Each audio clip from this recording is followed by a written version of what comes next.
Desde moleque, né? Desde pequenininho eu gostava de brincar de transmitir jogos, né?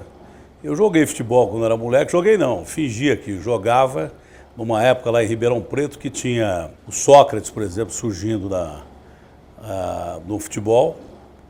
Aliás, a gente ia junto andando para o campo, ele jogava uma categoria acima da minha e grandes jogadores. O Zé Mário, um ponta que morreu de leucemia, quase veio para o Palmeiras, foi o cara que veio para a seleção brasileira antes do Magrão. E ele veio jogando pelo Botafogo, foi convocado pelo Evaristo, naquela seleção do Evaristo. Era um moleque que parecia o Garrincha, era um ponta direita que foi deslocado para a ponta, era um meia de ligação, que a gente chamava na época, só que tinha o Sócrates. Como pintou o Sócrates, ele foi para a ponta direita. E esse moleque, com mais outros craques da época, só tinha jogador bom de bola, o único ruim era eu. Mas eu era capitão do time, com esses caras jogando, porque eu já xingava todo mundo, gritava com todo mundo e dava porrada pra caralho. Então, eu normalmente era capitão do time jogando com essas feras. Eu joguei bola contra o Magrão, a favor do Magrão, e o que eu vi o Sócrates fazer e esse Zé Mário fazer, poucas vezes eu vi depois na sequência com os grandes craques do futebol brasileiro. Então eu cresci no meio esportivo e muitas vezes eu narrava, a gente ficava de gandula, depois a gente jogava na partida preliminar do considerado time amador, né? Que hoje eu sei lá que categoria que é, eu não sei se é Júnior A ou Júnior B, tinha aquele amador, cadete, aquele monte de categoria. E a gente era dentro de leite, juvenil e daí por diante. Então, depois que a gente jogava, os caras jogavam o jogo de fundo para depois ter o jogo principal. E a gente ficava de gandula e eu aproveitava, ficava narrando os jogos dos caras ali. E fui pegando gosto pela coisa. Agora, você jogava em qual posição? Eu jogava de lateral direito e quarto zagueiro. Lateral que apoiava como um raio, defendia como um tigre, falava pra cacete, mas não jogava porra nenhuma, jogava muito mal. Mas jogava porque eu era amigo de todo mundo e falava demais, né? Tipo, sei lá, tipo Moisés, Abelão, dando porrada pra caramba. Então é por isso que eu me garantia como jogador. Mas técnica absolutamente zero. Mas alguém chegou pra você e falou, o Magrão, por exemplo, chegou e falou, meu amigo, é melhor... Não, pelo contrário. Eu acho que se eu jogasse bola hoje, um monte de perna de pau que tem jogando de zagueiro, eu até poderia jogar em algum time grande. Porque eu jogava no meio de jogador muito bom de bola, Jorginho, Zé Bernardes, tudo cara lá que resolveu. O Jorginho chegou a jogar no Comercial, no time de cima. O Zé Bernardes, irmão do Márcio Bernardes, era um craque. Lembrava muito o Zico, mas quebrou a perna no jogo contra o Flamengo. Eu poderia ter seguido carreira, eu seria um perna de pau, mas acho que dá até para jogar em algum desses times aí. Tem quantos irmãos na família? Eu e minha irmã só, Célia. Quase que eu sou filho único. Mas não fui criado pela minha avó, eu fui criado pela minha mãe e pelo meu pai mesmo. A avó só lá atrás. Aliás, duas vós maravilhosas, vó Luísa e vó Maria. Qual foi o momento que você percebeu que não era para ser o zagueiro e ia ser o comunicador? Foi o primeiro momento que eu peguei numa bola. Ali eu já sabia que eu não tinha muito jeito para coisa. Mas me lembro uma história muito engraçada do Telê, né? Que eu tinha muita discussão com o Telê, que para mim foi o maior treinador que eu vi até hoje, não teve ninguém igual. Porque o Telê naquela época, a gente entrevistava os caras durante o jogo, que hoje é inadmissível. Você não pode entrar no campo. Mas a gente ficava do lado dos treinadores, um repórter em cada banco de reserva, entrevistando, aí, ô Telê, o que você está achando do jogo? E de repente ele do São Paulo tomando de 3-0, o cara tinha que falar com você. E o Telê nunca gostou disso, nem na concentração. Acabava o treino, aquela porrada de repórter para cima dos caras, inclusive em jogo de seleção brasileira, em Copa do Mundo. Não tinha esse negócio, essa frescura de banner, assessor de imprensa, não existia isso. Era relacionamento seu com os jogadores. Então você entrava e era uma zona saudável. Você era amigo de todo mundo era amigo de você. Alguns, é claro, que metiam um pau no jogador, os jogadores não aceitavam muito. Mas o Telê tinha esse negócio. O Telê, por exemplo, inventou aquela história de não falar de futebol no dia do jogo. Eu falei, cacete, você vai falar do quê? Vou perguntar de ópera para você, mas ele já tinha uma visão do que seria o futuro, né? E durante o jogo ele não gostava de falar, então normalmente eu brigava muito com o Telê. mas que eu adorava. Ele também gostava de mim. Então a gente ia num restaurante que era o antigo Paulista Grill, que era do Esquerda, que hoje tem uma pizzaria famosa em São Paulo. Esquerda jogou no São Paulo também. A gente ia nessa churrascaria, o Tele sentava lá no canto e eu do lado de cá. Quando eu estava com um Tostão, com o pessoal que fazia comentário aqui, o Tele via e sentava para conversar com os caras. Eu ficava meio de esgueio. Mas quando eu estava sozinho, e ele sozinho, de vez em quando ele vinha conversar comigo. E um dia eu me lembro que ele, sobre essa pergunta de futebol, eu me lembro que ele pegou um jornal, estava a capa, acho que era o Jornal da Tarde, e tinha o Parreira com o pé em cima da bola. Aí ele falou assim para mim: ô Datena, um cara que pisa na bola desse jeito não pode ser técnico da seleção brasileira. E o Parreira chegou a ser um grande treinador sem jogar bola, mas era mais ou menos isso. Eu estava para o futebol como o Parreira estava. Talvez eu pudesse ter tentado até a carreira de treinador.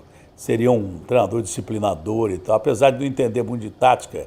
Até hoje eu não consigo entender esses sistemas que esses caras jogam.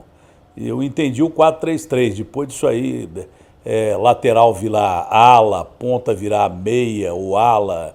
Até hoje eu não consigo entender essa porra. Eu só fico olhando o jogo e acho legal. Mas quando eu ouço os caras comentarem, eu não consigo ver o que os caras estão vendo. Eu não consigo ver. Mesmo porque os caras vêm com estatística pra cacete. De repente o cara fala assim: olha, o Barcelona tá jogando mal pra caramba, o Barcelona faz um gol. Pô, mas que brilhante a partida do Barcelona e tal. Antigamente era diferente. Eu aprendi muito vendo futebol, porque eu comentava futebol, até um asno como eu na beira do gramado, você ficava lá 90 minutos assistindo o jogo, o comentarista era o Mário Sérgio, o comentarista era o Rivelino, o comentarista era o Pelé, o comentarista era o Juarez Soares, o comentarista era tudo cara fera. Então você via o jogo através dos comentários de quem jogou bola. Aliás, quando começaram a falar, porra, jogador de futebol não pode comentar. Eu conversando com o Luciano um dia, o Luciano falou: Datena, como é que eu vou pedir um diploma de jornalismo para o Pelé e para o Rivelino, para esses caras para comentarem futebol? Fica meio difícil. No que ele tinha razão. Hoje tem uma boleirada fantástica que comenta futebol, são os grandes comentaristas, além dos naturais que nós temos aí, de gente muito boa. Mas, por exemplo, tinha um jogo Bragantino e Corinthians. O Bragantino em cima do Corinthians, metendo bola na trave, e o cacete e tal. Aí, de repente, o Mário Sérgio falava assim: Corinthians vai meter um gol já já. Hoje é difícil você ver isso, a não ser esses caras que jogaram bola, que foram treinadores e tal, Muricy, esses caras assim, Casão, né? Ele falava: porra, mas o Corinthians está tomando o maior sufoco, por isso, por aquilo outro. O cara explicava o jogo que ele estava vendo, ficava muito mais fácil você entender. Hoje que esse negócio de variação de ala, por exemplo, eu acho esse negócio do Guardiola uma coisa super valorizada. É um bom treinador? É um grande treinador, mas talvez não seja hoje a referência do futebol. Esse negócio de posse de bola é um negócio muito relativo. De repente um time tem 80% de posse de bola e perde o jogo. Objetividade às vezes é mais interessante. Então eu acho que esse negócio de muito sistema de jogo, se bem que a gente se fudeu na Copa do Mundo do Brasil por causa disso. Quando a Alemanha meteu aquele totó na gente, eu estava narrando o jogo com um branco do lado, porra, no 7-1, aliás, eu parei de narrar o jogo, comecei a rezar o Pai Nosso. Cada vez que os caras pegavam a bola, o Pai Nosso que está do céu, para não tomar mais gol. Por quê? Porque o Filipão, que foi um dos maiores treinadores que eu conheci, com o Parreira, que era outro campeão que estava ali no banco, a Alemanha começou a jogar um futebol que eles não sabiam o que era aquilo. E os jogadores olharam para o banco, o Filipão olhou para o Parreira e os dois, o que esses caras estão jogando? Aí nós tomamos no rabo com 7 gols, porque era um esquema de futebol diferente. Então, acho que ali nós perdemos a Copa. Você falou dos comentaristas de hoje com uma linguagem diferente, com números... Não, tem caras muito bons. O que eu não gosto é esse negócio de estatística. Eu acho que estatística funciona principalmente para voleibol, basquete, que é um negócio muito matemático mesmo. Ali você consegue determinar pontos importantes, porque é a mecânica do jogo. Futebol americano. E aliás, eu narrei essa porra, só tinham 2 narradores de futebol americano no Brasil. Um era o Luciano, o outro era eu, porque quando o Luciano não queria vir 2 horas da manhã narrar futebol americano, ficávamos eu e o Silvio Lancelotti narrando essa porra. Eu descobri porque que os caras jogam até 40 anos lá, o marido da Gisele Bündchen, o Tom Brady e tal. Acho que é para entender a porra do jogo. Eu narrei esse jogo um tempão e não entendia porra nenhuma. Só falava lá, wide receiver e o caramba. Aí agora você pega Everaldo, pega esses caras da ESPN, pega esses caras que dão Paulo Antunes e tal. Os caras sacam tudo, mas aí a estatística vale pra cacete. Você entendeu? Acho que no futebol ela é menos aplicável e depende ainda muito da condição específica de cada jogador. Claro que o esquema é fundamental, é importante, mas como os times são muito parelhos hoje em dia e os esquemas são muito parecidos, ainda o chamado 1 contra 1 resolve, né? Messi, Neymar, Mbappé, Cristiano Ronaldo, esse negócio assim. Então acho que não precisa ficar... O cara cruza uma bola na área, em 1932, o cara fez um cruzamento da direita, a bola caiu, e 98% de jogadores fazem gol de cabeça. Eu acho isso meio desnecessário. Mas mesmo esses caras que ficam com estatística também sabem ler o jogo. Os caras são muito mais preparados, eu acho que por causa da internet, do que a gente da nossa época. Eu, para fazer um jogo de futebol, eu vinha de Ribeirão Preto num busão, saía 2 horas da manhã num busão, tinha que comprar todos os jornais da época, tirando a Gazeta Esportiva, que fazia futebol, e procurava nos outros jornais tudo quanto é coisa que tinha a respeito do jogo que você ia fazer. Hoje você aperta um cacete num botão, você tem na hora ali. Que dia que o cara marcou o gol de bicicleta contra quem e tal. Então isso faz com que o profissional seja mais ágil e tenha informação mais rápida. Só que enche o saco toda hora o cara ficar falando de estatística. Isso da minha opinião. Posso estar enganado. Acho que é mais legal ver o jogo. Agora, Datena, onde a TV Globo entrou na sua vida? Lá em Ribeirão Preto? Como que foi esse início? Ribeirão, da IPTV. Como que foi? O Oliveira Andrade me ouviu trabalhando e falou assim, ó, vem cá, Datena. O Oliveira sempre foi... você não quer fazer televisão? Eu falei, eu quero. Aí comecei a fazer televisão. E tinha um time fantástico naquela época na IPTV. Era o Nelson Araújo, que faz hoje o Globo Rural. Tinha o Heraldo Pereira, que é meu irmão desde a infância, conheci na época do Cajuru. Tinha quem mais? Roberto Purnier, Marcelo Canelas. Era toda uma equipe só. E eu era obrigado a fazer, porque eu sempre fiz matéria de esporte, fazia o Globo Esporte, mas fazia matéria de geral, fazia matéria para o Fantástico, fazia matéria para o Globo Rural. Ganhei 2 prêmios Herzog de jornalismo, coisa que o cara que vê o Brasil Gente hoje não imagina, que eu ganhei 2 prêmios Herzog de direitos humanos. Os caras falam, porra, é porque esse porra desse programa caiu na minha vida de uma maneira absurda, que eu nem imaginava fazer programa de polícia, nunca imaginei. Pelo contrário, quem me conhece lá atrás, se você deve lembrar, a molecada hoje nem lembra disso, que parece coisa do passado e é mesmo, da época da paleontologia. A gente era tido como um repórter criativo. Éramos eu, aqui em São Paulo, e o Canuto, em Maceió, com... Como é o nome daquele cacete, daquele jogador? Jacozinho. Jacozinho. Eu com o Peu aqui, a gente só fazia matéria tida muito criativa. O que esses youtubers fazem hoje, eu fazia naquela época e o Canuto fazia naquela época. O que esses caras fazem hoje, a gente fazia naquela época. A gente era youtuber da Idade da Pedra, o Flintstone e o Barney. A gente fazia esses cacetes desses negócios. Por exemplo, uma matéria... O São Bento de Sorocaba contratou um jogador chamado Hamilton. E para contratar o caralho do cara que era artilheiro do Campeonato Paulista, o que eles fizeram? Pegaram uma firma para vender sorvete e poder agregar o preço do cara. E o cara começou a fazer gol pra caralho, e todo mundo queria o cara. Aí eu com o Cabreira, que era um cinegrafista muito bom que tinha na Globo, nós fomos para Sorocaba, arrumamos um carrinho de sorvete, e o cacete do cara tinha que ficar dentro do carrinho de sorvete. O São Bento de Sorocaba... investiu eu do lado do carrinho de sorvete. Aí eu abria a tampa do carrinho de sorvete e saiu o cara lá de dentro. Que naquela época o jogador se propunha a fazer isso. A gente fez cada matéria engraçadíssima, era um negócio engraçado. No fim nós quase matamos o cara de pneumonia porque o carrinho estava gelado pra caralho. E quando você errava a passagem, o cara se fudia. Fantasma do rebaixamento. E não tinha corte técnico, porque hoje você faz tudo com equipamento, esse negócio. A gente tinha que fazer tipo cinema B. Então, Fantasma do Rebaixamento. Pegava um lençol, amarrava numa linha de pescar e saía com o lençol. Olha, comercial pode cair, aí botava o lençol andando para todo lado e tal. E no final era um cara que tinha debaixo do lençol. Só que para provar que não era um cara, a gente botava o cara no barranco. Sabe o que é barranco? Barranco mesmo. Eu botava o cara na beira de um abismo assim. Aí eu ficava assim com o lençol, você vê que não tem ninguém aqui debaixo, coordenava, quando eu tirava o lençol, o cara se jogava no barranco. Aí não aparecia ninguém lá embaixo.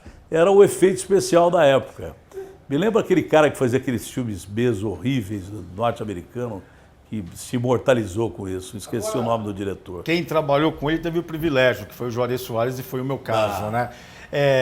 E ele falava isso pra mim, quando você não tem que contar com o Datena, pergunta pra ele como ele saiu da Globo. É verdade que você pegou um diretor da Globo e chacoalhou ele? Ah, não, foi uma discussão com um cara que eu devo muito pra esse cara. Foi uma discussão que muita gente tinha. Era com o Marco Mora, que era um cara invocado pra cacete.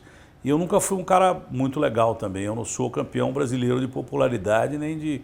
E quando eu era moleque, eu era pior ainda. Eu saía na porrada.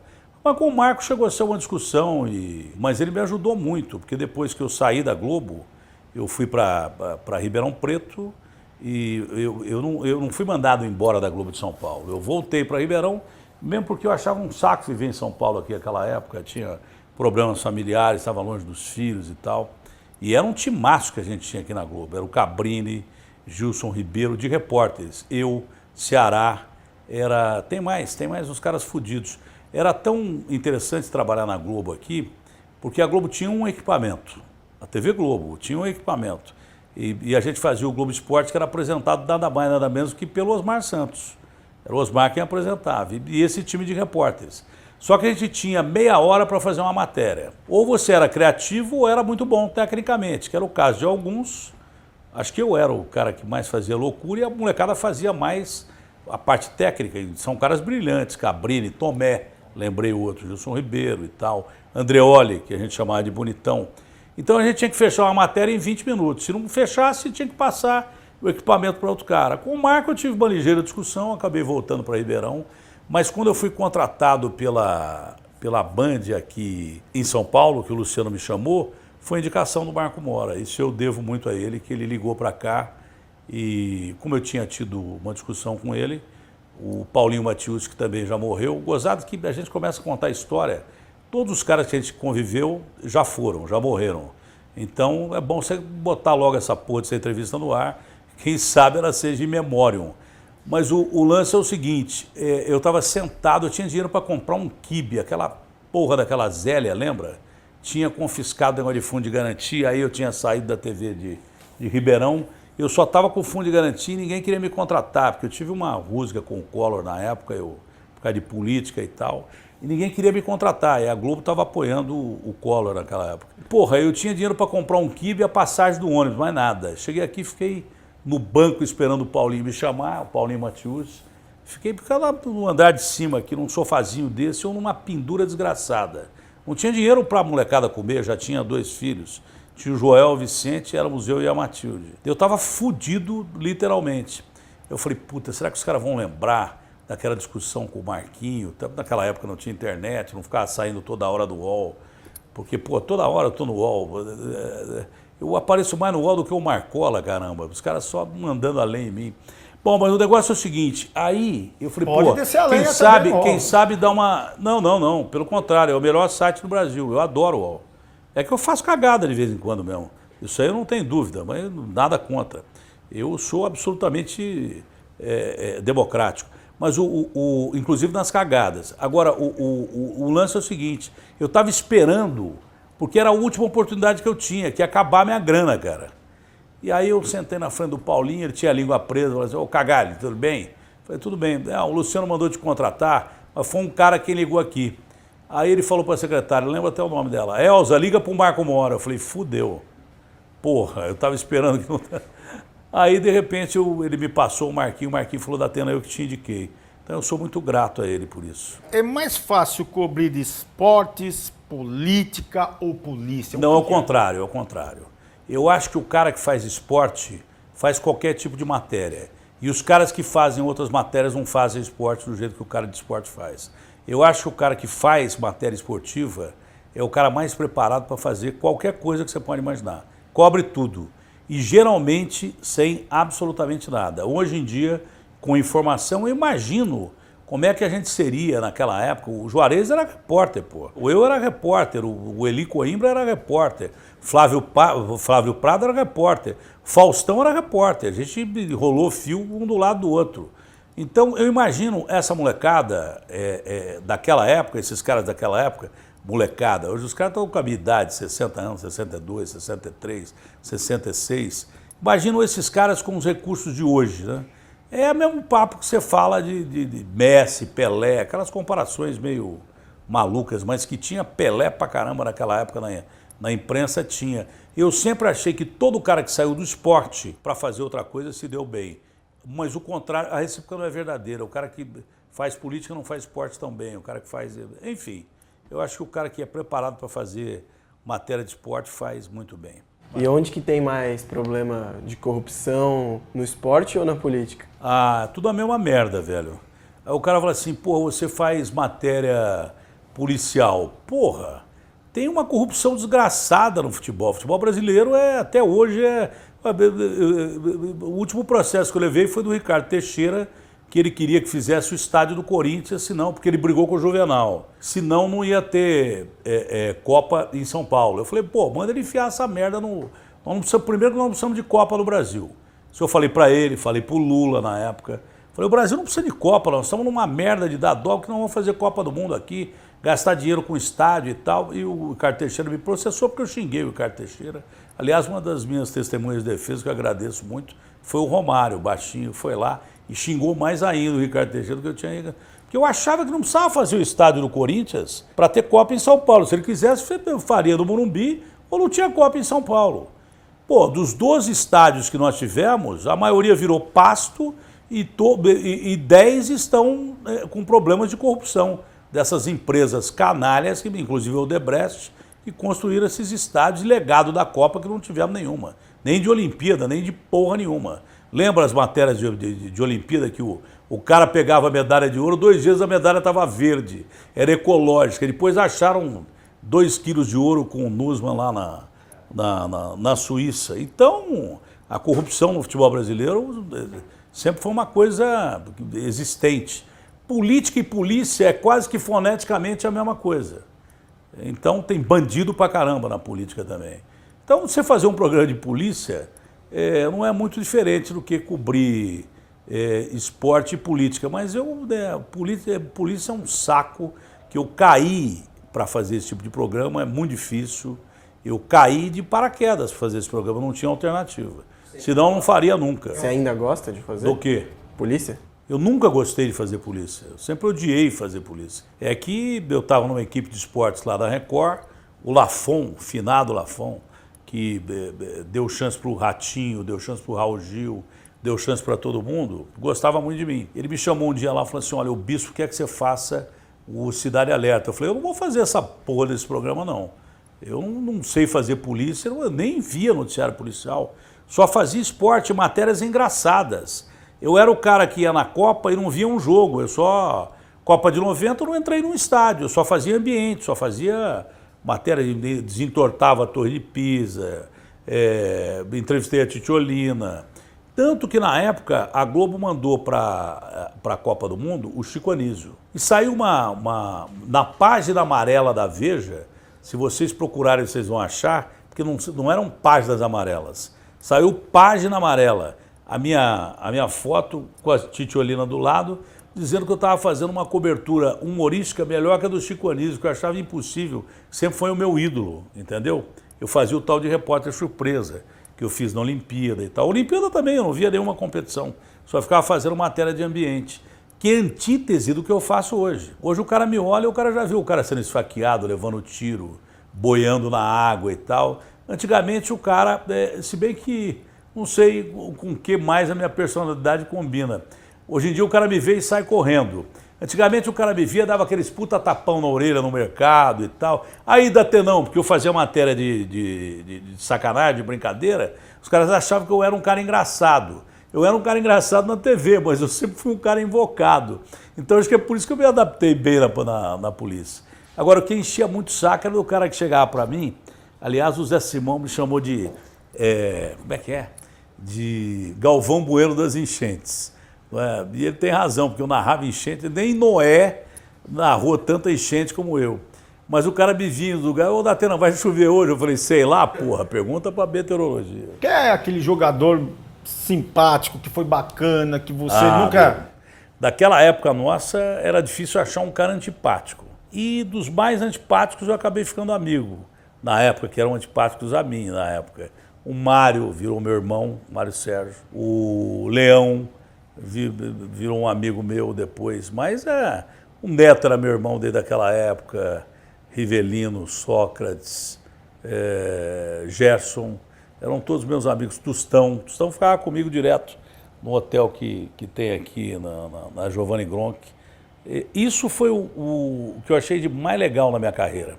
Tive a oportunidade de conhecer o Luciano do Vale, conhecer o Juarez, Eli, esses caras todos, mas conhecer também os grandes craques, né? Pô, o dia que eu fiz transmissão com o Gerson, com o Pelé, com o Rivelino, com esses caras, eu chegava a chorar. E era o maior barato. Tem cada história do cacete. Conta uma. O Luciano, nós fomos jogar uma Copa Pelé na Itália. Aí, o Luciano falou assim para mim, o Datena, porque o Luciano tinha a pretensão de dirigir a seleção brasileira mesmo. Ele achava que ele fazendo uma grande campanha na Copa de Masters, ele podia chegar à seleção. O Luciano sempre foi um cara ousado. Falou assim, olha, pô, nós estamos precisando jogar lá na Trieste.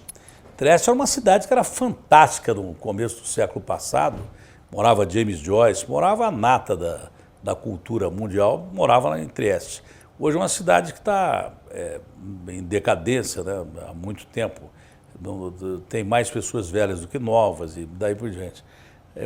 Acho que foi a cidade mais triste que eu conheci na minha vida e era na época da guerra da Iugoslávia, da antiga Iugoslávia. Tanto que o hotel que nós ficamos tinha destroyer americano, navios americanos parados e o pau comendo do outro lado do Mediterrâneo. Mas o Luciano chegou para mim e falou assim, ô Datenão, como é que está o Sócrates lá em Ribeirão? Eu falei, tá bem, treinando todo dia, o caramba e tal. O Magrão era meu amigo, vou falar mal do Magrão. O Magrão tinha parado de jogar bola há muito tempo. E a gente saía todo dia, tomava pra caramba. Aliás, eu bebia muito mais do que o Sócrates. O Sócrates bebia menos do que eu. Só que eu perdi metade do pâncreas e ele deu azar de ter cirrose. Mas eu bebia muito mais do que o Sócrates, bem mais. Mas eu falei, Luciano, ó, o cara é meu amigo, é parceiro. Eu falei, não, ele está bem fisicamente, bem preparado pra caramba e tal. E aí o Luciano pegou e convidou o Sócrates para disputar a Copa Pelé. E de repente acabou de convidar o Sócrates, o Rivelino me liga. Puta que eu pariu, você foi falar que o Magrão tá em forma, puta merda, nós vamos ter que correr pra ele pra caralho e tal. Eu falei, não, mas ele tá bem o caralho, você quer fuder a gente, nós vamos ter que correr pro cara. Eu me lembro que o primeiro treino que teve foi em Vinhedo, né? E nós paramos no sítio, o Rivelino deve ter até hoje o sítio ali. Houve dois negócios gozados ali. Aí nós estamos lá, e o Bigode com uma geladeira cheia de cerveja antes do treino. Eu e o Magrão detonamos a geladeira. Eu não ia treinar, mas o Magrão ia. Eu e o Magrão, nós estamos do lado de uma lagoa grande, cheia de pedra. Aí o Magrão vira pro Rivelino e fala assim, ô Bigode, que porra é essa dessa lagoa cheia de pedra? Ele falou assim, não, é que a qualidade do peixe que eu tenho aqui dentro, o peixe come o barro, come a margem. Aí o Magrão falou assim, não era melhor você trocar o peixe ao invés de gastar esse dinheirão com pedra aqui, não? O Magrão era muito inteligente. E aí fomos treinar. Fomos não, eles foram. E do lado nós ficamos eu, o Juarez e o pessoal assistindo o treino. Sol de rachar a cabeça, rachar a mamona. Lançamento para o Magrão em profundidade, o Magrão chegou perto do Luciano e botou a mão nas coxas assim, e o Juarez falou assim, ô Datenão, eu acho que o nosso meia-direita está passando mal. Aí eu só ouvi assim, Datena, era o Luciano me gritando. Aí eu falei assim, não, Luciano, sabe o que é? Foi uma disposição, a gente comeu uns quibe aí na viagem, o Magrão não está muito bem. Mas pode levar que vai dar tudo certo. E lá em Trieste houve uma primeira reunião, o Luciano falou assim, olha, aqui nós não vamos admitir bebida na concentração, pois só tinha fera, Luiz Pereira, Amaral, Vladimir, Rivelino, Sócrates.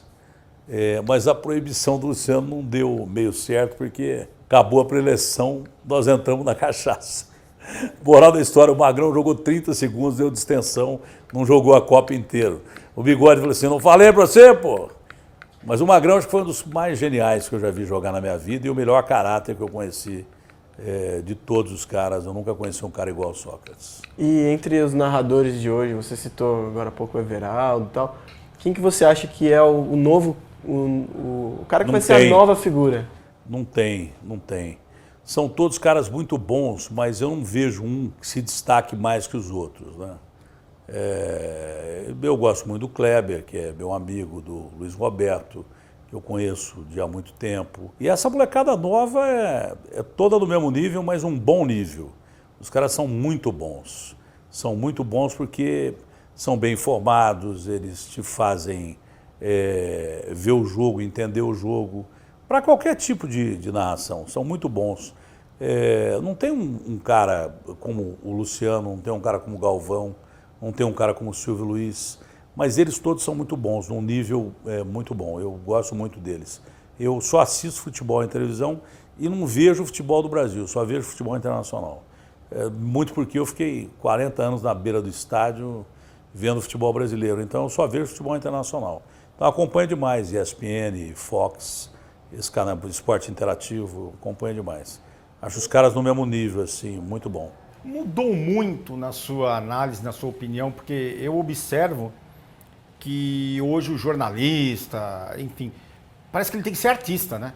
Quer dizer, você fazia lá atrás, a gente até citou aqui youtuber, fazia né? lá atrás, eu não entendi. Não. A gente via vocês, jornalistas faziam lá atrás, o Canuto, aquela coisa de brincadeira, mas não era o artista, né? Não, mas não é isso. É que hoje não tem espaço para isso. Primeiro que para você chegar num boleiro, o cara é superstar, é difícil você chegar no boleiro hoje.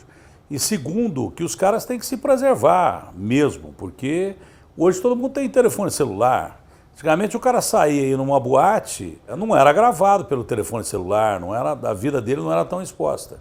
Então eu até entendo que os caras têm uma determinada razão em se poupar. Quem não se poupa leva no rabo, acaba se ferrando.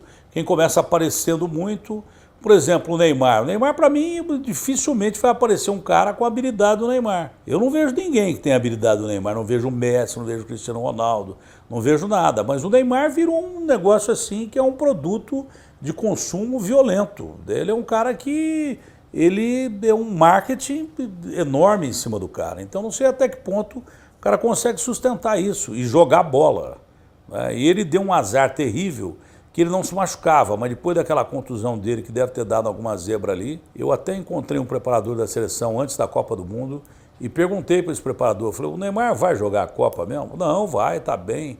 Eu acho que foi uma cagada o Neymar jogar a Copa. Ele só se fodeu na Copa e não tinha condição de jogar, porque eu até citei pro cara, falei assim, outro dia o Neto fez uma brincadeira comigo, eu desmaiei e quebrei a costela. Até hoje eu tenho medo do cara chegar em mim e bater a mão na minha costela. Entendeu? Como é que o Neymar vai jogar bola com uma porrada no pé? Visivelmente ele tirava o pé nas divididas ali. Você entendeu? Visivelmente ele não foi o Neymar na Copa. Achei que foi uma cagada o Neymar disputar aquela Copa, mas como é que você vai deixar de disputar a Copa? Como é que você vai... Tem Nike, tem um monte de coisa em cima. E aí o cara é consumido pelo sistema. O Messi não deve ter uma vida... já que ele é argentino, do Papa Francisco. Ele não deve ser o Papa Francisco, o Messi. Mas você não vê o Messi em lugar nenhum. Você vê o Messi em boate, o caramba. Agora, quem aparece mais acaba se expondo. É por isso até que os jogadores se precavem mais. Mas aumentou também um grau de... Hoje o cara é mais estrela do que antigamente. Antigamente não tinha esses caras metidos como tem hoje. Entendeu? Tem uns caras que são metidos mesmo. Insuportável de você chegar perto. Mas a maioria eu entendo porque a gente que quer se preservar. O cara que quer se preservar. Eu tenho dó de quem trabalha hoje na imprensa esportiva, Porque é difícil o cara chegar num jogador, difícil chegar num treinador. Os caras parecem que inventaram a bola outro dia, né? Parece que os caras... Hoje eu me daria muito mal.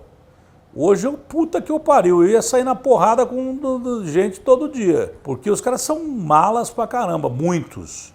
Agora, a maioria se preserva mesmo e tem razão para se preservar. Você acha que isso tem a ver com essa reclusão dos jogadores? Tem um pouco a ver também com um consumo meio doentio de futebol aqui no Brasil? O cara vai visto jantando num dia que o time perdeu e é xingado. Isso eu acho uma sacanagem. O cara tem direito, o cara é profissional. O dia que eu faço um mau programa aqui, eu não tenho direito de sair para jantar. Eu acho que isso aí está errado. Eu acho que o jogador tem que ter liberdade. Só que isso cria uma diferença do jogador que é profissional como você, que dependia de você para que você o divulgasse. É esse ponto que eu vou chegar. Por isso que eu falo da internet, que hoje é uma realidade, você não pode mudar. Hoje o jogador está cagando para você, porque os meios de comunicação, não é que eles cometem um erro, mas o cara, ele grava um bagulho, uma selfie sobre um lance que ele fez um gol de bicicleta. Aí o UOL, o G1, a televisão, todo mundo replica o que o cara falou. Então por que ele precisa de você para falar? Se o jogador quiser viver sem dar entrevista, ele vive sem dar entrevista, ele vive só da rede social. Então ele não depende mais da imprensa. O jogador depende muito menos da imprensa hoje do que dependia na nossa época. Na nossa época o cara tinha que falar na televisão, falar na rádio. Hoje ele não precisa mais. Só fala o cara que é muito legal, que gosta de dar entrevista e tal. E tem os caras, por exemplo, eu sou fã do Daniel Alves. Acho que é um jogador que dificilmente vai aparecer um cara igual o Daniel Alves. Acho difícil aparecer um jogador com a capacidade do Daniel Alves até hoje, hein? Até hoje. O Barcelona nunca mais teve um lateral como ele. E nem vai ter. Se Semedo é bom, mas é muito longe do Daniel. Agora, o Daniel, de vez em quando, caga umas regras que ele não precisa cagar. Ele começa a dar pau na imprensa. Pra quê? Não tem razão para ele falar isso. Algumas coisas ele tem motivo. Quando ele fala sobre o racismo que existia lá em Paris e tal, ele tem razão, na própria Europa e tal. Mas os caras brigam com a imprensa de graça porque não dependem tanto da imprensa. Eles não dependem mais da imprensa como dependiam na nossa época. Eu repito, eles podem autocontrolar as carreiras usando a rede social. Agora, eu pergunto uma coisa para vocês. E se, de repente, os grandes sites como o UOL, como o G1, o UOL principalmente, que é uma referência para mim, é mesmo, sempre gostei, sempre falei, parasse de replicar o que esses caras põem na rede social? Pergunta que eu faço. Se o Marca da Espanha, se a Gazeta da Itália, se os grandes jornais de Londres, se os grandes sites, né, que deixaram de ser jornais e passaram a ser sites, parassem de replicar o que esses caras postam. É que um replica, todo mundo vai replicar para não perder. Mas se parasse de replicar esses caras, como é que ficaria a vida desses caras? Quer dizer, é complicado. Você falou do Neymar. Eu entendo que a carreira dele, e eu vi muito ele jogar no campo municipal de Itapevi, pela Rádio Tupi, a gente entrevistava. Eu entrevistei ele sub-11, sub-12, sub-13, enfim. Pô, que legal, você foi um sortudo. Ele, Dentinho, entre outros, né? Lulinha do Corinthians também. O Lucas Moura, que era Marcelinho, porque a família toda corintiana, pelo menos era corintiana, né? E ele tinha como fã lá o Marcelinho Carioca. Mas eu entendo que a carreira do Neymar e o pai do Neymar, né? O pai do Neymar fez muito mal, a minha opinião, para a carreira dele, né? Sei lá, eu não sei. Eu acho que o pai do Neymar ajudou também o Neymar pra caramba. O pai do Neymar defendeu o Neymar em posições que só o pai defende. Porque, porra, é um meio difícil você lidar. Muitos desses empresários acabaram na cadeia. O tal de Sandro Rosel curtiu uma cana desgraçada lá, o parceiro do Ricardo Teixeira e tal. Então, para você lidar com esses caras, você não pode ser a freira que entrou na boate. Eu acho que o pai do Neymar faz o papel dele. Mas devia deixar na mão do israelense lá, que eu não sei falar o nome, Zahavi, sei lá o quê. Poderia até passar para o israelense, mas eu sinto uma falta desgraçada do meu pai. Se o meu pai fosse o pai do Neymar, eu agradeceria muito, porque eu senti muita falta de uma figura paterna para me ajudar na minha profissão. Eu sempre fui um porra louca na minha profissão. Talvez se um cara que fosse meu pai me desse algumas dicas. E se você perceber bem, a exceção desse último movimento que o Neymar fez foi uma cagada, sair do Barcelona para ir para o PSG, até ali a vida dele estava dando certo, com problemas fiscais que eles estavam resolvendo e daí por diante, porque ainda assim a bola resolve lá dentro. O cara marcando gol, fazendo gol de bicicleta e o cacete, ele está na ordem do dia. Você vê que mesmo agora, depois da cagada de, quero sair do Paris Saint-Germain e o caramba e tal, o cara voltou, fez um monte de gol no fim dos jogos, até os ultra tiveram que retroceder. Ele está dando azar que ele está machucando muito. Mas eu não acho que o pai do Neymar fez tanto mal assim ao Neymar, não. Eu acho que o Neymar mesmo acabou passando da bola em algumas vezes e ele mesmo acabou se prejudicando, mesmo porque o pai do Neymar, ao que me consta, sempre pediu para que ele se poupasse, para que ele tomasse cuidado. Quando ele bota aquele monte de moleque do lado do cara, é mais para preservar o cara, tirar a atenção de cima do cara e proteger o cara, do que para ferrar o cara. Agora, alguma coisa deu errado ali, porque o pai dele sempre procurou o melhor para ele. Dizem até que nessa negociação, que começou lá em Ibiza, não foi? Do Alkelife lá, sei lá o nome daquele cara. O pai do Neymar aconselhou o Neymar ficar no Barcelona. O Neymar é que quis ir embora. Por quê? Porque tinha o Messi. Até eu achava isso. Você joga num time com o Messi, é difícil você se sobressair. Por exemplo, o Neymar fazia gol de bicicleta, saía no outro dia dos grandes jornais lá de Barcelona. Vamos botar o Mundo Deportivo e o Esporte.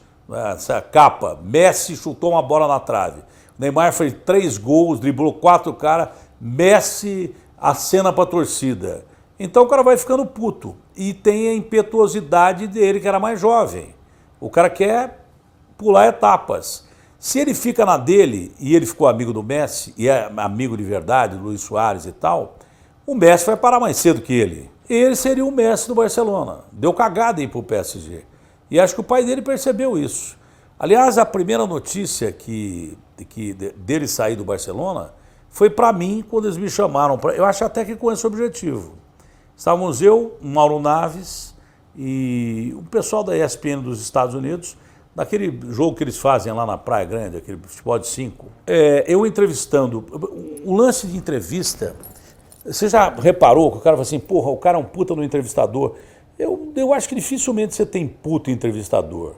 Eu acho que a boa entrevista é quando o cara quer falar. Às vezes você está perguntando uma coisa, o cara quer falar outra, ele fala outra coisa, e de repente o cara fala, porra, você viu a entrevista que o cara tirou do cara? O caralho. Se o cara não quiser falar, ele não vai falar. Então eu estou entrevistando o Neymar, falando aquele negócio de sempre. Então eu falo, bom, Neymar, e agora?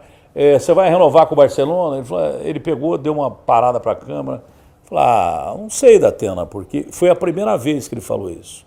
Eu acho que o entrevistador tem que ficar prestando atenção no que o cara fala. Você vai com uma pauta para fazer um monte de perguntas, que nem vocês estão agora aí, fazer um monte de perguntas para os caras. Isso restringe muito aquilo que você pode tirar de uma conversa com o cara.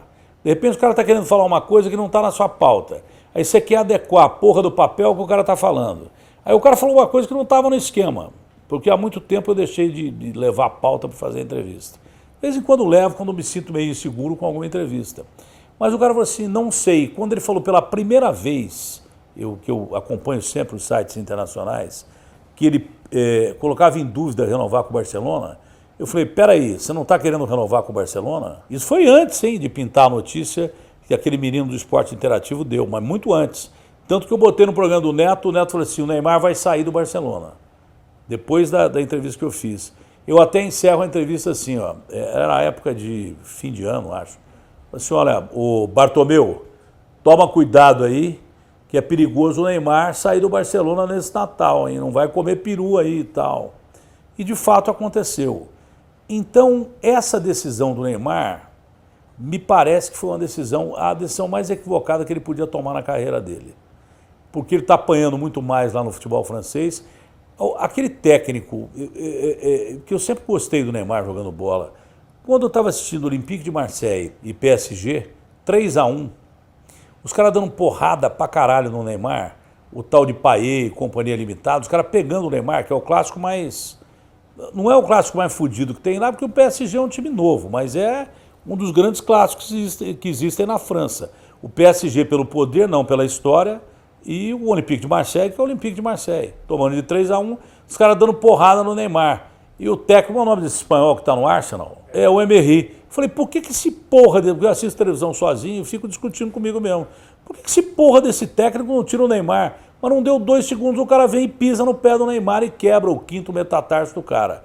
De lá pra cá entre nós, o Neymar nunca mais foi o Neymar que a gente conheceu. Nem na Copa e nem nunca mais. E eu ainda tenho dúvida se ele está recuperado daquela porra daquela lesão. Às vezes eu acho que as outras lesões são em consequência dessa lesão. Sei lá, porque o corpo humano é feito de um equilíbrio. Você tem o equilíbrio no pé.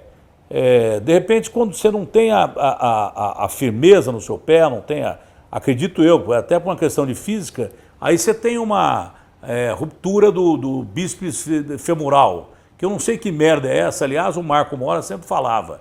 Não entrevista médico em jogo, porque é uma bosta, você não entende nada que o cara fala. Ruptura do bíceps femoral, será que merda é essa? É alguma coisa grave. Mas eu acho que tudo que está acontecendo com o Neymar ainda é fruto daquela contusão que ele teve no pé. Mas você não aposta, eu digo assim, pelas questões físicas, no Neymar, numa próxima Copa do Mundo, você acredita que ele não vinga mais? Aposto, o Neymar é a nossa melhor aposta ainda. Não adianta o cara falar que não é. O Neymar é o nosso grande jogador. O Neymar é um cara que desequilibra. Você não vê no PSG? Eu só acho que ele não tem a condição física que ele tinha antigamente. Mas é gênio, joga pra caramba. E aconteceram algumas coisas na vida do Neymar que fizeram o Neymar botar um pouco mais o pé no chão. Eu tenho a impressão que ele está com o pé no chão. E, aliás, é bom ele ficar com o pé no chão mesmo, porque quem voa muito acaba se fudendo no fim das coisas. Essa questão de assédio sexual que ele viveu, né, que teve, processos, enfim. Isso você já via desde a época de outros jogadores, desde... Existe isso desde que o ser humano é ser humano. Sim. Agora, isso tem que ser resolvido pela justiça. Isso tem que ser resolvido pela justiça. E o futebol feminino? Eu sempre gostei de futebol feminino. Nós não inventamos o futebol feminino, mas eu participei da invenção do futebol feminino, que quem ajudou muito foi o Luciano. A gente cansou de transmitir jogos da seleção brasileira quando ninguém falava de futebol feminino. O Luciano era um grande gênio disso aí. Você acha que esse movimento hoje de dar esse gás novo, né, para a modalidade, com mais transmissões, agora passando o Campeonato Paulista, Campeonato Brasileiro, os jogos de seleção batendo recorde? Tem mina que joga melhor que os caras. Tem mina que joga melhor que os caras. Não tem vôlei masculino e vôlei feminino? Por que você acha que tem mulheres nadando? Qual o problema da mulher jogar bola? Pelo contrário, tem mulher que joga bola pra caramba, que tem uma habilidade do caramba. Eu acho maravilhoso isso. Por que tem tanta resistência só quando o assunto é o futebol? Porque o Brasil é um país machista pra caralho. Fora daqui não é assim. O Brasil é um país machista pra caralho. Você vê que esse Mundial feminino parece que teve mais audiência que a Copa do Mundo masculina. Se não foi proporcional. Então, mas o Brasil é um país machista. Tá enraigado no brasileiro esse negócio de machismo. Pô, tem mina que joga bola pra caramba. Eu acho mal barato as minas jogando bola. Que diferença faz uma mulher fazer um gol de bicicleta ou um cara fazer um gol de bicicleta? Uma mina dar um chapéu ou um cara dar um chapéu? Pelo contrário. Nós só falamos aqui de vários nomes, né? Juarez Soares, Sócrates, Luciano do Vale. Qual é aquela, lógico, falecimento, morte, foram seres humanos, que foi marcante para você, aquilo que sentiu? Todos eles. Todos eles. Cada dia que você perde um cara que fez parte da sua história, você perde um pedaço de você. Né? Você perde uma história para contar. Você perde o personagem da história para contar. Quando falo do Magrão, que sempre foi meu ídolo, quando eu conto uma história dele, era muito mais legal quando eu contava presencialmente, quando ele estava do meu lado. Teve lances maravilhosos, por exemplo, a gente apresentava um programa na Record, eu e o Sócrates, lá em Ribeirão Preto. E, de repente, a televisão foi comprada por outra emissora e tal, e eu não podia mais fazer parte do programa. E era um programa excepcional, entrevistamos gente boa, Ivan Lins, Chico Buarque e tal. Os caras iam por causa do Magrão. Não era de esporte o programa? Não, mas ia gente de esporte também. Mas a gente fazia aquela baita matéria, Ciro Gomes na época, gente pra caramba. Ratinho, éramos eu e o Sócrates. Então teve cada história divertida pra caramba. Por exemplo, com o Magrão, aí eu fui para outra emissora. Eu estava na Record e esse programa foi para outra emissora. E eu não podia participar mais do programa. Então eu virei o diretor do Magrão, ninguém sabe disso. Eu virei diretor do programa. Peguei o Pelicano, que era irmão do Glauco, que é um dos maiores cartunistas que eu conheço, era meu amigo lá de Ribeirão. Fizemos uma caricatura do Magrão, eu bolei o cenário, e aí virou o programa Papo com o Doutor. E eu era o diretor. Como não podia botar da Atena, eu virei Duda Almeida, sei lá. E aí eu era o diretor do Magrão, ficava dirigindo o Magrão, que era o maior barato. Durou quanto tempo? E eu era já o apresentador do Cidade Alerta. Era um cara conhecido, mas eu era diretor do programa do Magrão. E teve nesse programa que nós fizemos com o Magrão, teve cada uma que era do cacete. Mesmo porque acabava o programa, a gente tomava todas. Antes não, mas depois do programa tomava todas. E um dia nós esquecemos de gravar um negócio desse. Lembra dessa porra, desse negócio dessa cartilagem de tubarão? Né? Tinha que fazer um merchandising da cartilagem do tubarão. Então eu falava assim, olha, o negócio é o seguinte, eu começava o merchandising, está aqui o doutor Magrão, alto pra caralho, magro, eu pequenininho perto dele. Bem, a cartilagem de tubarão é um dos melhores produtos hoje que nós temos aí para você que tem variados problemas e tal. O doutor Sócrates, que é médico, vai falar sobre isso. Aí o Magrão, você vê que tubarão não tem câncer. Né? Então, aí quando chegava em determinada parte, ele já de fogo. E não conseguimos gravar a porra do comercial, porque era uma coisa muito engraçada. O Magrão falou, na verdade, a medicina prova que o tubarão não fica doente, ou vive não sei quantos anos. Era o maior barato, cara, o maior barato, era muito legal. A gente fazia um programa, uma publicidade, que era daquele avião Brasília. Nem sei se tem essa porra hoje, tem? Então, olha, voe de Brasília, que é um puta avião do caralho, voa, não cai de jeito nenhum. E nós viemos entrevistar o Ratinho aqui no Lago do Aroço, em frente ao San Rafael, num restaurante que tinha ali, que era do Marcos Plonka. Quer dizer, já viu aí, o Magrão já morreu, o Marcos Plonka já morreu, né? Só temos eu e o Ratinho vivo, e não sei, mais ou menos ainda, porque eu já bati na trave várias vezes. Mas acabou o programa, nós fomos embora de Brasília para Ribeirão, porque era permuta. Entramos na porra do avião, na tempestade do caralho. O Magrão sempre foi o cara mais corajoso e calmo que eu vi na minha vida. O Magrão lá tomando cerveja, eu falei, Magrão, o avião... E caiu várias vezes o avião, não sei, só não bateu no chão, mas caiu. E aí o povo foi começando a ficar puto dentro do avião. Aí, Datena, filha da puta, você falou que esse avião era o melhor avião do mundo, o caralho e tal. E o avião, os caras ofendendo a gente a viagem inteira. Eu falei, ô Magrão, você não tá com medo? Eu tô, pô, mas o que nós vamos fazer? Se cair, caiu, caralho. Então era um cara muito simples e muito legal. Você tem medo de morrer? Claro que não, pelo contrário. Eu acho que morrer seria uma dádiva divina. Eu tenho medo de viver muito. Estou com o saco cheio de viver. Já vivi o que eu tinha que viver. Para mim tá bom. Não, para mim tá bom. Já vivi o essencial. Eu acho que esse negócio de viver demais, primeiro vão ter que morrer um dia. E eu, sinceramente, criei os meus filhos. Tenho neto já de 19 anos de idade. Eu acho que eu já cumpri meu papel. Estou cagando para viver, na realidade. Eu vivo cada dia. Mas para mim não faz falta viver, não. Mesmo porque eu sou um cara que acredito na vida eterna. E a vida eterna deve ser um pouco melhor que essa bosta que nós vivemos hoje em dia aqui. Né? Tá próximo essa... Mas sei lá, não sou vidente, cara. Hoje eu vim trabalhar aqui, o cara me ligou e falou assim, ô, quer que eu vá dirigir para você? Eu falei, por quê? Porque tem uma vidente que diz que você vai morrer hoje num acidente de carro. Que horas são? 1h30 da tarde, né? Se eu morrer até meia-noite, vai ser um furo que você vai dar no UOL. Que a mulher disse que eu ia morrer hoje de acidente de carro. Até agora eu não morri porra nenhuma, mas vai que eu morra. Pode ser uma puta numa matéria. Mas bateu na trave, assim, em termos de saúde? Você já teve AVC? Claro, eu tive tumor no pâncreas, pô. Tumor no pâncreas, 99% vai pro saco. Eu, graças a Deus, não fui, graças a Deus, e ao doutor Juquemura, ao doutor Marcel Machado, que nos fizeram uma cirurgia excepcional há 12 anos atrás. Eu estou aqui até hoje. Mas tenho diabetes, esse negócio do cara falar que, olha, ficar velho é uma experiência legal, o cara vai ganhando sapiência. Ficar velho é uma grande merda, se você quiser saber, dá tudo errado. Você começa a ficar mal, tem problema de saúde pra cacete, começa a dificultar para a própria família, começa a broxar de vez em quando, você entendeu? Então eu não vejo graça nenhuma em ficar velho. Eu acho legal o cara viver 100 anos, 200 anos, 300, Matusalém, acho legal. Mas eu não tá entre o meu projeto de vida viver tanto assim, não. Qual é o seu projeto de vida, então? É morrer logo. Não, os caras, por exemplo, os caras perguntam se eu vou ser político ou não. Porra, toda hora que eu penso em ser político é cagada para todo lado, cara. Mas é cagada para todo lado. Eu estava até pensando em sair candidato a prefeito, que essa é a pergunta que todo mundo me faz, né? Porque o cara falou assim, pô, você foi candidato a prefeito uma vez? Não foi.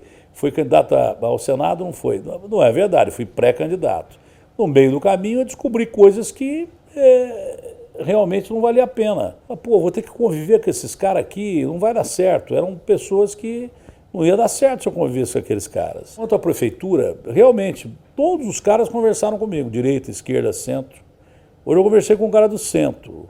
Outro dia eu conversei com o Márcio França, outro dia eu conversei com o Bolsonaro. Eu estou analisando a possibilidade de ser candidato a prefeito, mas de repente você só tem notícia ruim do negócio, né? Eu não sei se eu teria saco, não.